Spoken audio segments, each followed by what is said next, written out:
Motif Domingus bunuh dan buang jasad korban ke sumur di Makassar, kesal cintanya tak direstui ibu kekasihnya. Kasus pembunuhan di Jalan Muhyamin, Kota Makassar ternyata dilatar belakangi rasa cemburu. Sebelumnya, kasus pembunuhan dan penganiayaan sadis gegerkan warga Jalan Muhammad Yamin tanggal 19 November tahun 2023 kemarin. Korbannya, ibu bernama Sabe 65, dan anak perempuan bernama Tabita 45. Pelakunya ternyata kekasih dari Tabita, yaitu Domingus 42, yang kesal karena tidak direstui oleh ibu sang kekasih. Kapolrestabes Makassar Kombes Pol Muhammad Najib mengatakan, dari hasil penyidikan, anak korban dan pelaku sudah kenal sejak lama. Pelaku dan korban ini sudah berhubungan sejak 2018 lalu, katanya, saat press conference di Polsek Makassar, Senin, tanggal 20 November. Motif dari pelaku pembunuhan diduga karena pelaku mencurigai korban menjalin hubungan dengan pria lain selain dirinya. Pelaku menganggap bahwa korban Tabita ini melakukan hubungan dengan pria lain, ungkapnya.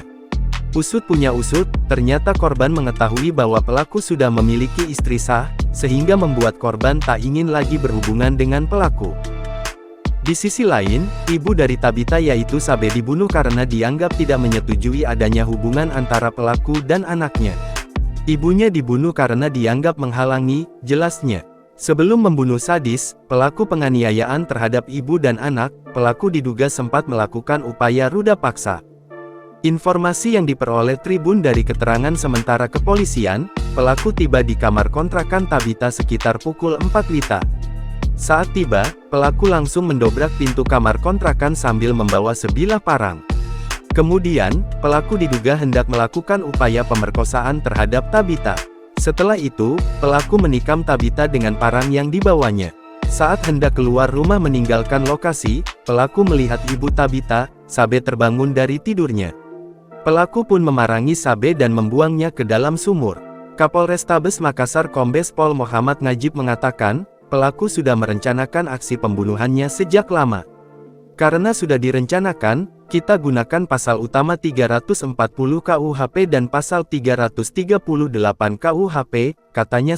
Ancaman yang diterima pelaku tidak main-main, Domingus dikenakan pasal berlapis. Ancamannya hukuman mati atau seumur hidup, ungkapnya. Download Tribun X sekarang, menghadirkan lokal menjadi Indonesia.